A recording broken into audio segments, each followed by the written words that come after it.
আসসালামু আলাইকুম। গেল কয়েকদিন যাবৎ বাংলাদেশের বিভিন্ন সীমান্তে, বিশেষ করে ভারত পাকিস্তান যুদ্ধটা শুরু হওয়ার পর, নাটকীয় যুদ্ধ, আমরা দেখেছি বাংলাদেশের বিভিন্ন সীমান্ত দিয়ে রাতের আধারে অথবা দিনের আলোতেও নির্জন যেই সীমান্তবর্তী এরিয়াগুলো আছে ভারত এবং বাংলাদেশের মধ্যে, সেখানে ভারতের বিএসএফ ভারতের বিভিন্ন জায়গা থেকে অনেক মানুষকে ধরে বাংলাদেশি বলে, রোহিঙ্গা বলে বাংলাদেশের মধ্যে রাতের আধারে অথবা দিনের আলোতে পুশিন করে দিচ্ছে। সিস্টেম হচ্ছে, যে কোনো দেশে যদি কোনো অবৈধ লোক থাকে তাকে আইনের মাধ্যমে ওই দেশ থেকে যেই দেশের নাগরিক ওই দেশে ফেরত পাঠাবে, কারাবরণ করবে অথবা জেল টেল খাইটা। কিন্তু এই যে আসলেরা কোন দেশের নাগরিক, রোহিঙ্গাদেরকে বাংলাদেশের নাগরিক বলে চালাই দেওয়া হচ্ছে। আবার ভারতের অরিজিনাল মানুষও কিছু, আমরা দেখছেন যে লাস্টবার যে ঘটনা ঘটছে, 4জন ভারতীয় নাগরিককেও বাংলাদেশি বইলা বাংলাদেশে কিন্তু পাঠানো হয়েছে, কারণ এরা বাংলা ভাষাভাষী মানুষ। এখন এই ঘটনাগুলো নিয়ে আমাদের সরকারের মধ্যে খুব বেশি যে স্পিড আছে তা না। স্বরাষ্ট্র উপদেষ্টা তিনি বলছেন যে তারা পুশিন করছে, আমরা পাল্টা জবাব ওইভাবে দিব না, আইনের ধারায় থেকে রুলস মানে, তো রুলস কি ভারত মানতেছে? এখন এই ধরনের ঘটনা গতকালকে দেখছি যে পুশিনের ঘটনা ঘটছে। এখন আমরা কি মুখে মানে ললিপপ দিয়ে চষবো?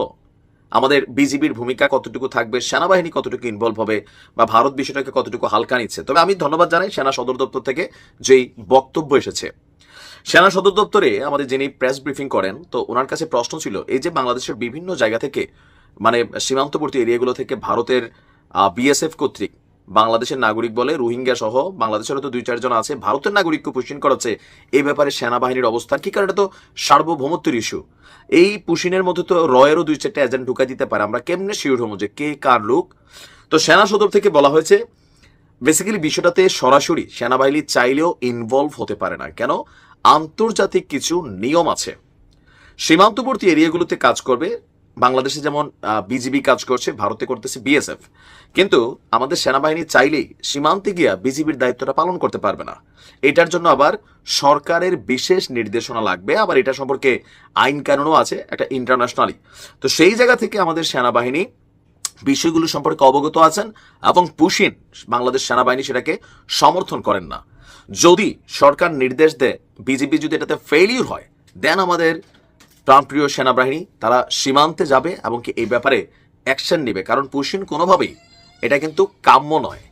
তো চাইলেই কি এখন যাইতে পারেন না? ডক্টর মোহাম্মদ ইউনূস সরকারের অথবা আমাদের রাষ্ট্রপতির নির্দেশ যদি না আসে, তাহলে সেনাবাহিনী চাইলেই সীমান্তে গিয়া অবস্থান নেওয়া অথবা পুশিন করা ব্যক্তিদেরকে ভারতে আবারও রিপুশিন করা, এটা সম্ভব না। আপাতত এই দায়িত্বটা পালন করতে হচ্ছে বিজিবিকে। তো বিজিবি কতটুকু সফল হচ্ছে?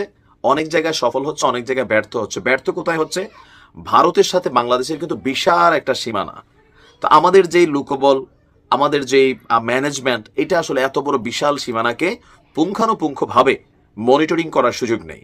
আর বিএসএফ ও কৌশলে ওই অঞ্চলগুলোকে বেছে নিচ্ছে যেখানে আমাদের বিজিবির উপস্থিতি নেই, অথবা সীমান্তবর্তী এলাকাতে কোনো গ্রাম নেই, গ্রাম থাকলেও অনেক দূরে, অথবা ছাড়া ছাড়া বাড়িঘর আছে।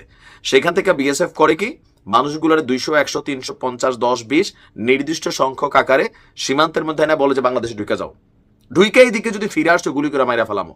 তো যাদেরকে গ্রেপ্তার করে তারা প্রাণ ভয়ে বাংলাদেশের ভিতরে ঢুকতে ঢুকতে কোথাও আসলে হয়তো বিজিবির নজরে পড়ে, অথবা স্থানীয় জনগণ তাদেরকে দেখে তারপর হচ্ছে আইন শৃঙ্খলা বাহিনীর কাছে সোপর্দ করে। তো যারা পুশিন হয়েছে তাদের ব্যাপারে রাষ্ট্রের মন্তব্য হচ্ছে, আমাদের স্বরাষ্ট্রমন্ত্রী আমি দেখছি উপদেষ্টা যে তিনি বলছিলেন তাদেরকে নিয়ম মেনে আবার ভারতে প্রেরণ করা হবে।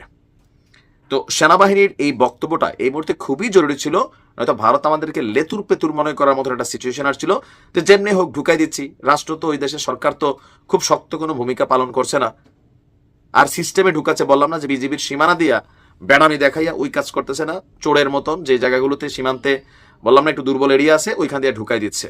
তা আমরা মনে করি আমাদের সেনাবাহিনীর একটা মিনিমাম স্পিচ দরকার ছিল, যেটা দিয়েছে সেনা সদর দপ্তর থেকে। এটা যথেষ্ট পজিটিভ, ভারতের জন্য একটা চেতাবাড়ি। ধন্যবাদ।